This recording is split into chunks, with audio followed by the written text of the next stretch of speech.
ಇವತ್ತು ಏನು ಬರೋ ತಿಂಗಳು 7ನೇ ತಾರೀಕು ನಡೆಯುತ್ತಿರುವ ಒಂದು ಚುನಾವಣೆ ನಿಜವಾಗ್ಲೂ ತುಂಬಾ ಮುಖ್ಯವಾದ, ತುಂಬಾ ಕ್ರೂಷಿಯಲ್ ಅಂತ ಪರಿಸ್ಥಿತಿಯಲ್ಲಿ ನಾವಿದ್ದೀವಿ. ಈ ಒಂದು ಚುನಾವಣೆ ನಮ್ಮ ಜೀವನದ ದಿಕ್ಕನ್ನೇ ಬದಲಾಯಿಸುತ್ತೆ. ಯಾಕೆ? ಈ ಚುನಾವಣೆಯಲ್ಲಿ ಯಾರು ಆಯ್ಕೆಯಾಗಿ ಹೋಗ್ತಾರೆ, ಯಾರು ನಮ್ಮ ಕಾರ್ಮಿಕರು ಆಯ್ಕೆ ಮಾಡಿ ಕಳಿಸ್ತಾರೆ, ಆ ಒಂದು ಸಮಿತಿನೇ ಚಾರ್ಟರ್ ಆಫ್ ಡಿಮ್ಯಾಂಡ್ ಕೂಡ ಕೊಡಬೇಕಾಗಿರುವಂತಹ ಒಂದು ಜವಾಬ್ದಾರಿ ಇದೆ. ತದನಂತರ ವೇತನ ಪರಿಷ್ಕರಣೆ 2027ರ ವೇತನ ಪರಿಷ್ಕರಣೆ ಕೂಡ ಅದೇ ಸಮಿತಿನೇ ಮಾಡಬೇಕಾಗಿದೆ. ನಾನು ಈ ಹಿಂದೆ ಹೇಳಿದಾಗೇನೆ ಏನು 2007 ಆಗಲಿ 2012 ಆಗಲಿ ಈ ವೇತನ ಪರಿಷ್ಕರಣದಿಂದ ನಮ್ಮ ಜೀವನ ಉತ್ತಮ ಆಗಿದೆ ಅಂತ ನಾವು ಒಪ್ಕೋಬಹುದಾ? ಅಂದಮೇಲೆ ನಮ್ಮ ವೇತನ ನಾವೇನು ಒಪ್ಪಂದ ಮಾಡ್ಕೋತೀವಿ ಆ ವೇತನನೇ ನಮ್ಮ ಜೀವನ ಕಟ್ಕೊಡುತ್ತೆ ಅಂತ ಅನ್ನೋದಾದ್ರೆ ಮುಂಬರುವ ವೇತನ ಪರಿಷ್ಕರಣದಲ್ಲಿ ಒಂದು ಒಳ್ಳೆ ಕಾರ್ಮಿಕರನ್ನ ಪ್ರತಿನಿಧಿಸುವಂತಹ ಒಂದು ಸಮಿತಿನ ನಾವು ಕಳಿಸ್ಕೊಡ್ಬೇಕಾಗಿದೆ. ಅದನ್ನ ನಾವು ನಿಮ್ಮ ರೆಪ್ರೆಸೆಂಟೇಟಿವ್ ಆಗ್ತೀವಿ ಅಂತ ವಜ್ರ ಈ ಒಂದು ಟೀಮ್ ಇಂದ ನಾವು ಮುಂದೆ ಬಂದಿದ್ದೇವೆ. ಸೊ ಇಂಥ ಒಂದು ಸಂದರ್ಭದಲ್ಲಿ ಕಾರ್ಮಿಕರು ತಗೊಳ್ಳುವಂತ ನಿರ್ಧಾರ ನಮ್ಮ ಭವಿಷ್ಯ ನಿರ್ಧಾರ ಆಗುತ್ತೆ. ನಾವು ಮಾತ್ರ ಒಳ್ಳೇದು ಮಾಡ್ತೀವಿ ಅಂತ ಏನು ನಾವು ಇಲ್ಲಿ ಬಂದಿಲ್ಲ. ಕಾರ್ಮಿಕ ನಾಯಕರುಗಳು ಎಲ್ಲ ಗುಂಪುಗಳಲ್ಲೂ ಇದ್ದಾರೆ, ಎಲ್ಲ ರೀತಿಯಾದಂತಹ ಅವರಂತ ಸೇವೆ ಮಾಡಿದ್ದಾರೆ.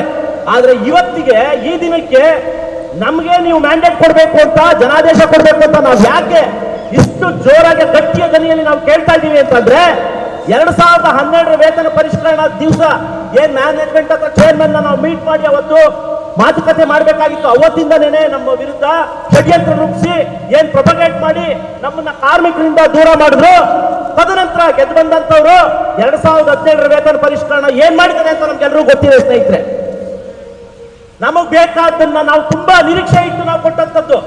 ಆಡೋ ಹುಡುಗರನ್ನ ಗೆಲ್ಸಿದ್ರು, ಅವರೇ ಇಷ್ಟು ದೊಡ್ಡ ವೇಜುಷನ್ ಮಾಡಿದಂತ ಸಂದರ್ಭದಲ್ಲಿ ನಾವು ಇಷ್ಟು ದೊಡ್ಡ ಗುಂಪು ನಾವು ಅವತ್ತಿಂದನೂ ಇದ್ದೇವೆ, ನಾವು ಸೇರ್ಕೊಂಡ್ರೆ ದೊಡ್ಡ ವೇತನ ಪರಿಷ್ಕರಣೆ ಮಾಡಿ ತೋರಿಸ್ತೀವಿ ಅಂತ ಹೇಳಿ ಅದ್ರಲ್ಲಿ ಏನಿದ್ದಾರೆ, ಏನು ಬೇಸಿಕ್ಗೆ DA ಮರ್ಜ್ ಮಾಡೋದು, ಅದ್ರ ಮೇಲೆ ಫಿಟ್ಮೆಂಟ್ ತರೋದು, ಇದು ಯಾವ ದೊಡ್ಡ ವಿಚಾರ LKG ಮಕ್ಕಳು ಮಾಡ್ತಾರೆ ಅಂತ ಹೇಳಿದಂತ ಅಧ್ಯಕ್ಷ ಸ್ಥಾನಕ್ಕೆ ಸ್ಪರ್ಧಿಸಿದಂತಹ 2 ಗುಂಪುಗಳು ಕೂಡ ಮಾತಾಡಿದ್ದಾರೆ.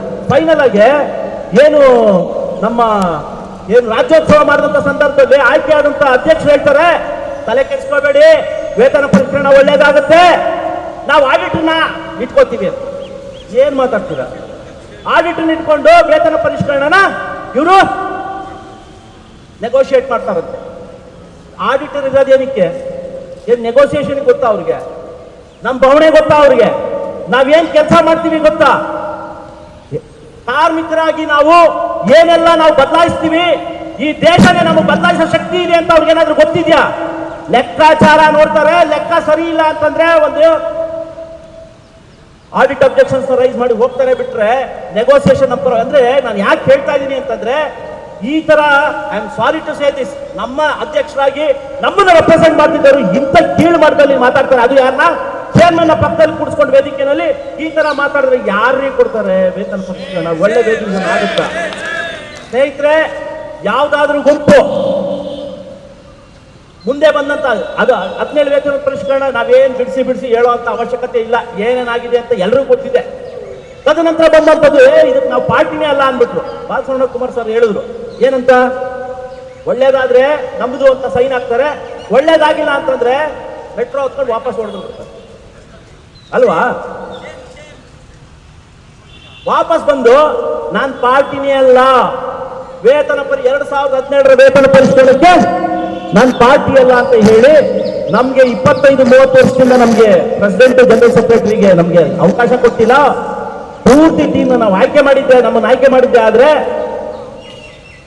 ಕಾರ್ಮಿಕರ ನಿರೀಕ್ಷೆಗಿಂತ ಮೀರಿದ್ದನ್ನ ನಾವು ತಂದುಕೊಡ್ತೀವಿ. ಅದರಲ್ಲಿ ಹಲವಾರು ವಿಚಾರಗಳನ್ನ ಹೇಳಿದ್ರು. ಅದರಲ್ಲಿ ಒಂದು ವಿಚಾರ ಏನು ಅಂತಂದ್ರೆ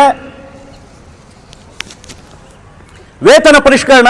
ಕೇಳಿಸಿದ್ಯಾ? ಹಲೋ, ವೇತನ ಪರಿಷ್ಕರಣ ಭಾಗವಾಗಿ ವೇತನ ಪರಿಷ್ಕರಣದ ಭಾಗವಾಗಿ ಇರುವಂತಹ ಒಂದು ವಿಚಾರ ಪರ್ಕ್ಸ್ ಅಂತ ಏನ್ ತಗೊಳ್ವಲ್ಲ ನಾವು. ಕಳೆದ ಒಂದು 8 ದಿವಸದಿಂದ 10 ದಿವಸದಿಂದ ಒಂದು ಹ್ಯಾಂಡ್ ಬಿಲ್ ಬುಲೆಟಿನ್ ಕೊಟ್ಟಿದ್ದೀವಿ ಪರ್ಕ್ಸ್ ಬಗ್ಗೆ.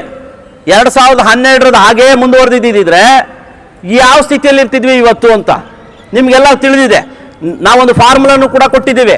ಅದನ್ನು ನಾವೇನಾದರೂ ಬಳಸಿದ್ದೇ ಆದರೆ, ನಮ್ಮ ಬೇಸಿಕ್ನ ಇವತ್ತು ಹಾಕಿದ್ದೆ ಆದರೆ ನಾವು ಯಾವ ಮಟ್ಟದಲ್ಲಿ ಇರ್ತಿದ್ವಿ ಅನ್ನೋ ತೋರಿಸ್ತಾ ಇದೆ. ಆ್ಯಂಡ್ ಇವತ್ತೇನು ನಮ್ಮ ಪೇ ಸ್ಲಿಪ್ಪಲ್ಲಿ ಪರ್ಕ್ಸ್ ಆಗಿ ನಾವು ತೊಗೊಳ್ತಿದ್ದೀವಿ ಅದನ್ನು ಕೂಡ ಗೊತ್ತಾಗುತ್ತೆ. ಯಾಕಪ್ಪ ಹೇಳ್ತಿದ್ದೀನಿ ಅಂದರೆ, ಇದನ್ನ ನಾವು ರಿವೈಸ್ ಮಾಡ್ತೀವಿ ಅಂತ ಹೇಳಿ ಬಂದರು.